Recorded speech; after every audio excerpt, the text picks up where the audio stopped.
sort of said before, there's 5 pairs, and the Binh Duong one is a bit different because there was a sort of a changeover from Wannon Water. So I've got sort of 2 hats today, a Wannon Water hat and a Westernport Water. I've gone from one side of the state to the other. It's a long way, 8 hours 20 minutes if you just go to Ho Chi Minh City by flying. Don't underestimate that. And there's David to sort of say, then you've got to hop in the car and for how long is it, David? About 2 hours to get down to the airport. 2 hours? Oh, well, some of them is about 6 hours. Yeah. Yeah, okay. So we're down the south, BIWASE, Binh Duong. It's the province just to the north of Ho Chi Minh City. Very successful province, a lot of industry in there. And there's where I was and where I'm working now. I'm not going to fuss it because Paul sort of talked a little bit about this before. This started off as sort of a collaboration, and it's grown.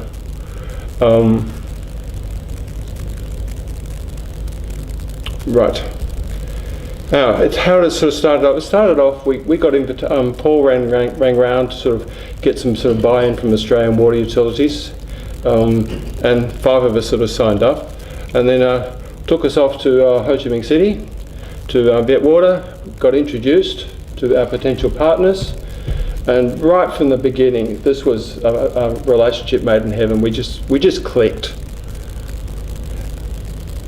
Got to pay for this somehow. Thanks, AWP. Without them, this wouldn't happen. Then the following year, there was a sort of a formal sort of signing, but by then it was already running. Okay, so that's how it started. This is actually a couple of years ago, just to give you a bit of idea what it looks like. Paul put up the one before about what it's going to look like. That's what the display was. 3 years in a row, that's impressive, isn't it? And one of the reasons it wins the award is not because of what's there, but because of the people there who are sort of sharing what it's like in the water industry. Not just the products, it's relationships. Lots of people there, big delegation goes there, it's even larger last year. And as I said, from the beginning, we were right into it. And you can just look at the facial expressions. Okay, for our relationship with Binh Duong, we deliberately sort of said, okay, the subjects you've chosen are really big. Asset management, water quality, technology. Well, which parts? So we started off by sort of exploring an overview and then honing down to some small projects where we can get some deliverables. The priority areas for our relationship, for them, was asset management, water safety and technology. Which parts of that?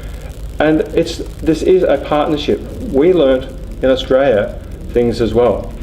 They're very strong, this particular company, in engaging with the communities and in water loss, and there's a graphic coming up later. Not going to go through that in detail, but you get the idea that there are visits, and then in between the visits there's email communications and there's phone hooks-ups. This really is a partnership.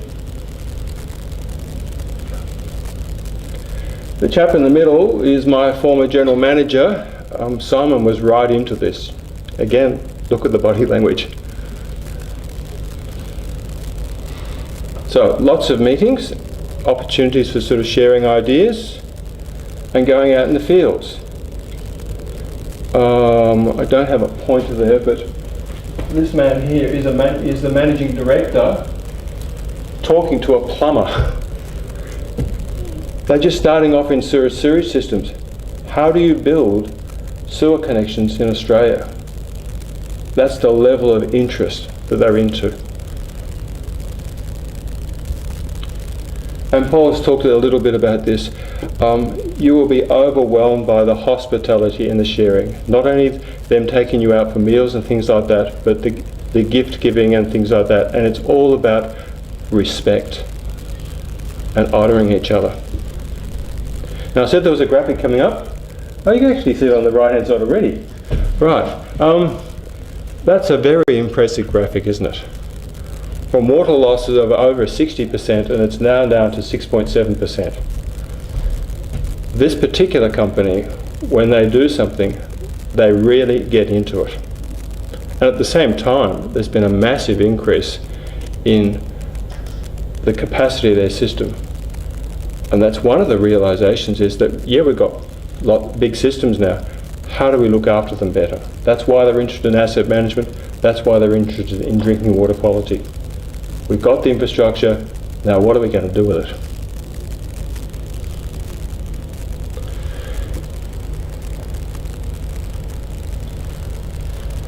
Look at the source water. Paul said before, it's also the sewage collection system as well, upstream. That's the water they're starting with, and they produce really good quality water out of this. The plants are really big, they're massive.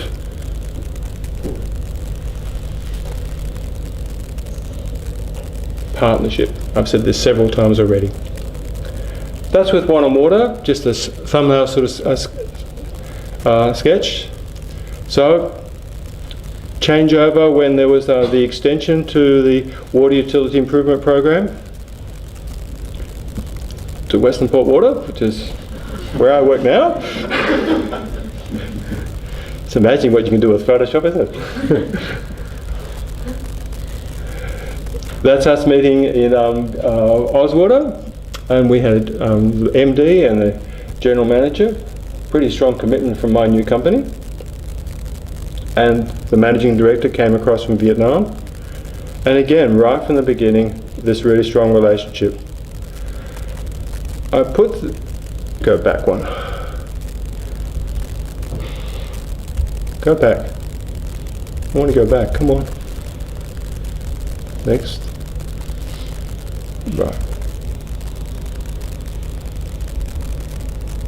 Now, that lady on the right-hand side, that's Miss Fong Tao.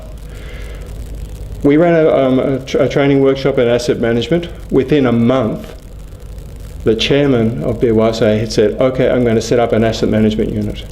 And he appointed this young lady to be the manager of asset management. There's an example of commitment. Also acknowledging this isn't just a male-dominated position. This is getting women involved as well. And she presented with me. She's a very impressive young lady.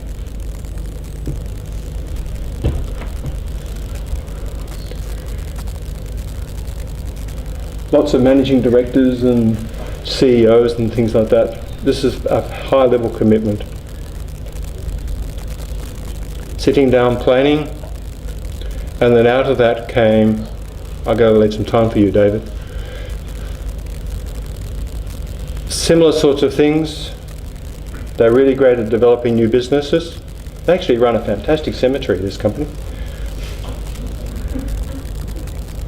And then they want to sort of continue to share with us about asset management and maintenance and water quality. The other thing down the bottom is that what's come out of this Water Utility Improvement Program is a very strong interest in, well, yeah, you talk about asset management, how do you practice it? What software systems do you use? So maybe Paul might sort of talk a little bit later. We are actively exploring about the possibility for an Australian provider for some asset management information system. And I believe David, likewise in the drinking water quality management as well. Yeah. Two Victorian companies, we've canned it, haven't we? Okay, oops, I've skipped through that. That was our program.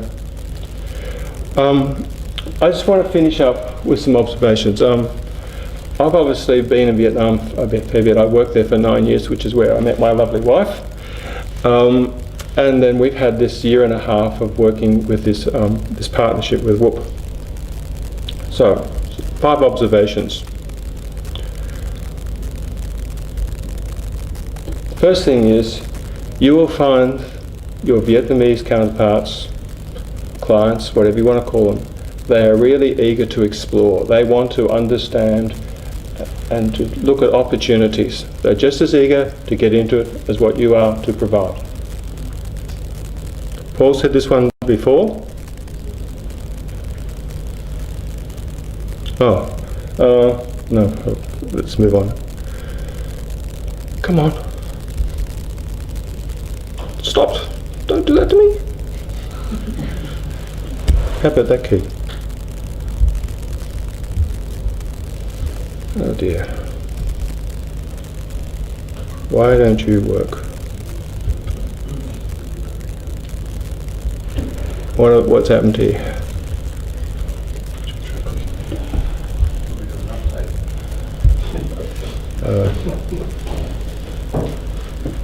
Okay. Paul said this one before, relationships do take time. I'm not sure who's going to sort of do the presentation when you arrive in Vietnam, but there was a fantastic chap who sort of talked about in Vietnam, this is not a business to business, this is more like working with family. It's like a relationship you develop with them. So don't sort of see it as a commercial relationship, see it as this is a social relationship. And it takes time to develop those relationships.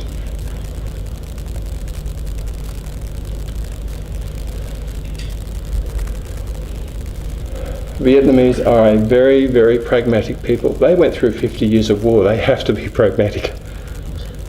And they're very progressive. Paul has said earlier on of how consistently and how quickly this country is developing. And that goes with this pragmatism. They get on with things. Respect, trust, being genuine. Loss of face is a big issue in Vietnam, and in fact all of Southeast Asia, is that you need to treat them with respect and trust, as well as yourself as well. And the fifth one, I'm just going to go through those dot points quickly, because I'm running out of time. Go back. We are very lucky that we're working with a company where Mr. T and the chairman, he is a trailblazer. He started off as a senior person in the company. He's become the managing director, and now he's the chairman, and he has led that company. Very strong leadership. I would say that in my time working in Vietnam, the success stories are the ones where you've got a strong leader in the company. So pick your targets. Look for those ones who you think are going to be the ones who are going to facilitate success for them and success for yourself. So, finish off, future, and creating win-win relationships. Thank you very much.